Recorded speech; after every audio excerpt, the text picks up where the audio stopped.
When you're having a chronic illness, your whole life becomes about trying to heal. It's like a singular focus that you're having. But imagine that you're healed. How would that life actually look like? Who are you? Or better, what's left of you? So let's discover that together in this podcast about the identity loss that we have after healing, because it's something that we rarely talk about, but it's huge.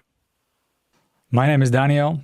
Welcome here today. I do more of these videos and podcasts, so if you haven't subscribed yet, then I would greatly appreciate that. Give a like as well or rate it on Spotify.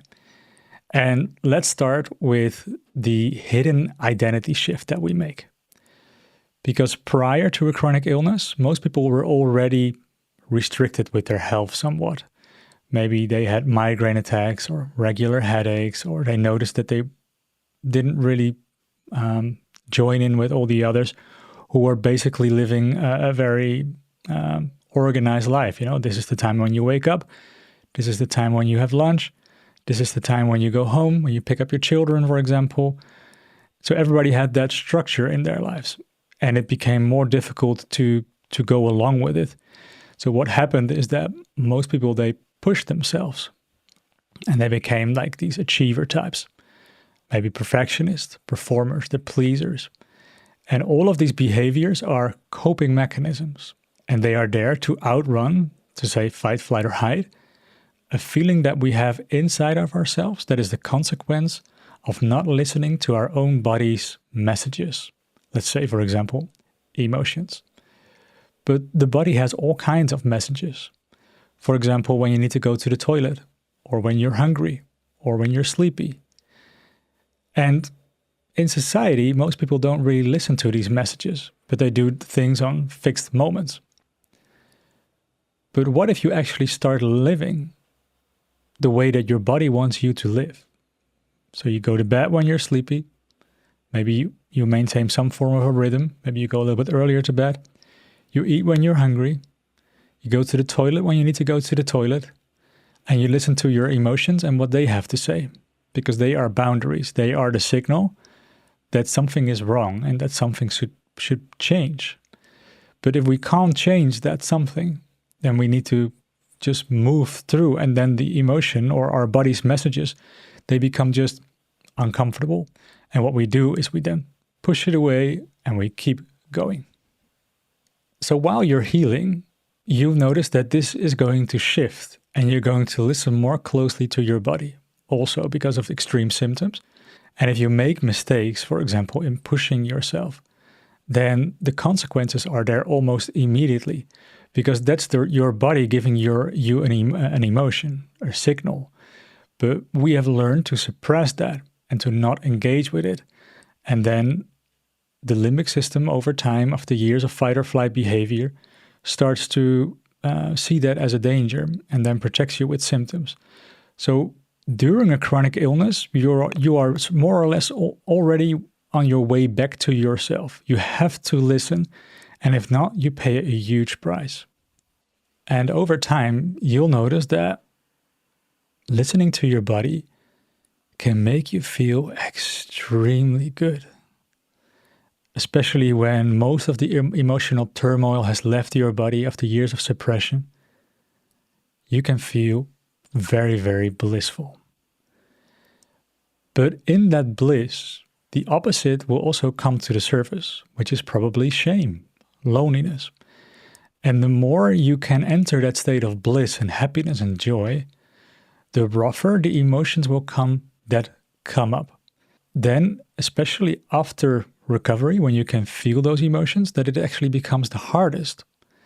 So it's like you have moved out of the pit, and then you're looking at life, and then the real learning has to start, because now you got to integrate all of the things that you've learned in the real world. But who are you? Maybe you identified as the achiever. Well, you were no longer the achiever when you had a chronic illness. And maybe you identified as someone who was sick, and now you're no longer sick. Maybe most of your friends come from Facebook groups about chronic illness recovery. And do they like it that you're suddenly gone? Do they even believe you? Or are they telling you things like you've never had chronic fatigue syndrome in the first place? And that happened to me as well.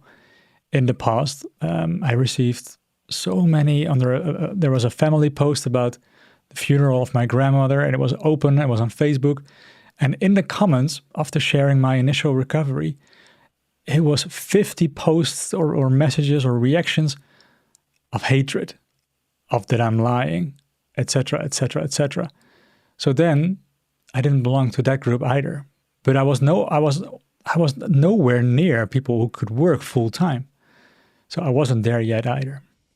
Let's talk about the social disconnect and the shock of getting back to society. Because society have moved along. People live their lives. Your friends moved on. Especially after many years of illness. They might have a family. They might have been already divorced. They might have children. They might no longer have time for you because they have other friends. And when you look at them, especially when people still have a chronic illness, they ask me questions like, why didn't they get sick? Because they don't listen to their bodies. They don't listen to their emotions. But yet they seem to be living normally. I mean, normally, is normal really natural? And I used to think the exact same thing. But then after recovery, suddenly one after another got a chronic illness. Some got chronic fatigue syndrome, some got chronic depression or extreme migraines every day. All these nasty mind-body symptoms, one after another. And you know what? None of them believe me.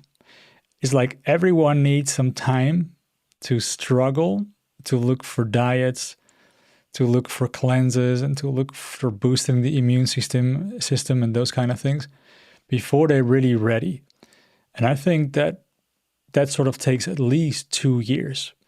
And in those first 2 years, I mean, some people are faster, so don't pin me on this. You sort of already lose the one that you were. And there is no going back to that one, because then you immediately have to build up stress. You immediately have to suppress your emotions. And that's just not a comfortable way of living. You're going to feel a lot of turmoil. So you don't really fit in society. Another thing that I've noticed is that before I got a chronic illness, most of the things in life were still physical. And afterwards, everything was digital. It's like a huge transition happened in those years. And now people rarely meet each other anymore in person. Or when you would like to meet them, they're like asking, well, how about Saturday in 2 weeks at 2 a.m.? Are you available then? And you're like, oh, how can I decide right now? Because you have to listen to your body. At Saturday morning, you probably feel if it's a good day for that. Just like when you have symptoms. So that's not really a big difference. But then you couldn't do it because you had symptoms. But now you can't do it, or you don't like to do it because it doesn't feel right. We're supposed to feel every day differently. When you're completely suppressing everything, you can feel great or superficially great, normal, every day. But when you become your human self, this is no longer the case. Every day, when you wake up, you might feel different. And that's perfectly all right. Some days you're sad, some days you feel amazing. This is just the case. And other days, you just want to be on your own, which is also good. Because in the past, when you felt, for example, lonely, we immediately had that drive of a coping mechanism to put people in your life. But now, when you feel lonely, you're like, oh, I didn't listen to myself for a while. Let's give some close attention to my inner child. Let's be with myself. Let's give me what I need. And then you can actually spend time with yourself. It's no longer that you need distractions like mobile phone or addictions or work. It actually becomes joyful to be in the present moment with yourself. So when you want to break that being with yourself, you would like, for example, when you meet friends, for that to be a nice gathering. But if all of the conversations that are going to happen there feel out of sync, superficial, then there is no reason anymore to do that. And then you become sort of like in an in-between phase. You are transformed, yet you don't have a tribe. You don't really belong to anyone. People don't really understand you. And they didn't really understand you as well when you had a chronic illness. So that remains the same. And we can't force these people to make a transition. For example, a lot of people are talking to me about a husband that doesn't understand them. And we would like to force them into staying with us. That doesn't work. That's like changing someone with an opposing political idea to come to your side. It's like, no, error. That doesn't work. Everybody has their own process. And most people are only ready to engage upon this process after they developed a chronic illness. That's the sad truth. So then the search for a new community starts. But where to look? Are these people living a 9-to-5 job? Maybe they do. Maybe not. What I did in my journey is that I went to a community, sort of like a spiritual community. And people were saying the exact things that I experienced or that I figured out myself in those years. But still, it felt hollow. Sometimes because we don't really need to talk about this deep inner truth because we know. But other times, people, they're just faking it. They're just trying to copy the word of a guru.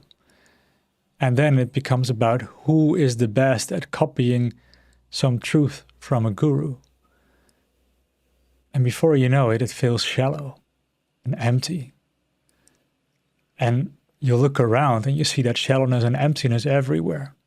Maybe that also reflects the shallowness and emptiness that we had inside of ourselves, or maybe still have, because healing is a process.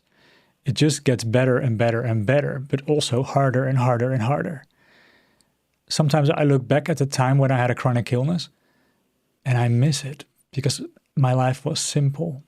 It was easy. I was taken care of. I know I would survive. There was no pressure.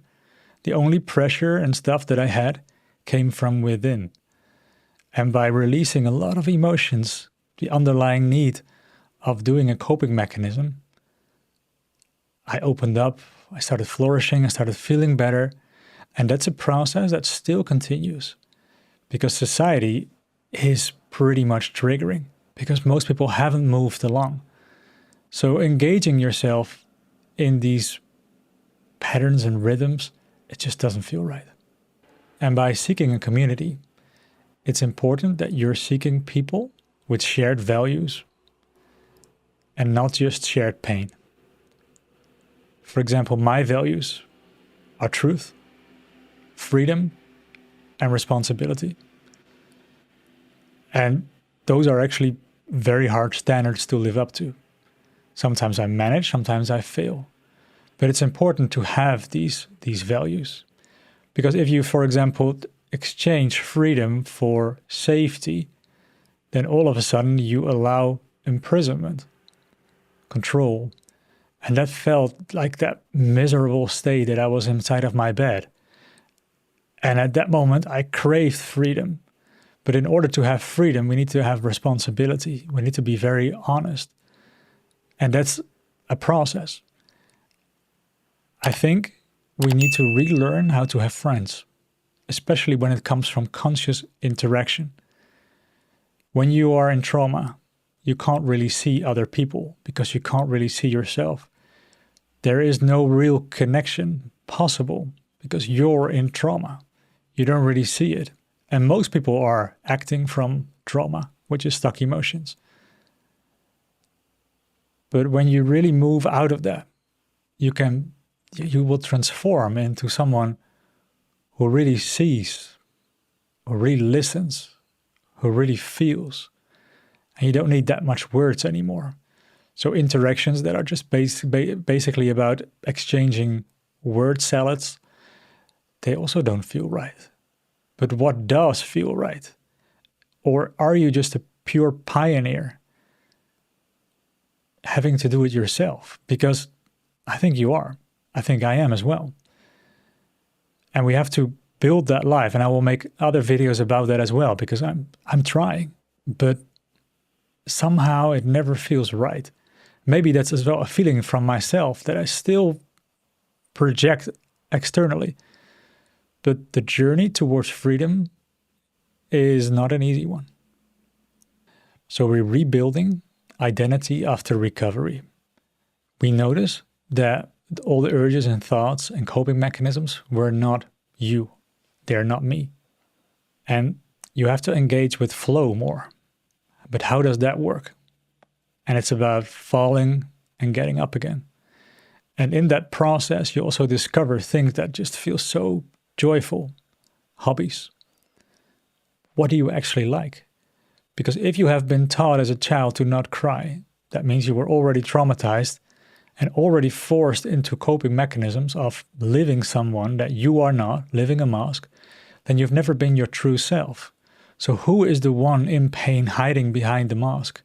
What does he actually like, or what does she like? What does she loves? Who are you? And that's not something that you can answer, but it's something that you have to feel. Every day is new. Every single moment is always new. And you can let yourself become a surprise, like, who am I? And you can, for example, allow your flaws and make that who you truly are, and start loving yourself via your flaws, via the things that you don't really see as perfect. And then you engage in a healthier way with yourself. So you have sort of like changed your beliefs, your desires, your values. And then it's also time to change your friends and the people that you like to hang out with. And that's a journey. I think this will continue for forever. But what I've noticed is that one day I felt really lonely because I am on my own on this island here. Months after months after months, I'm basically just as lonely. I was basically just as lonely as when I had a chronic illness, although now I feel good. But I've noticed that it was time for me to engage socially again. And then I did these meditations that I found, but they didn't really feel nice. So I did visualizations of having that feeling already with me. And the next day, I got a friend, and he moved in as well. And we really have like a really cool friendship. So I think that all the change that we needs to come from within. And then, like Hermes Trismegistus, my favorite philosopher, says, as within, so without. So write in the comments what you think, what's your perspective on this, and if you have already made changes in your beliefs and values. And like and subscribe, and I hope to see you in the next video. I wish you a beautiful healing journey. Thanks for watching.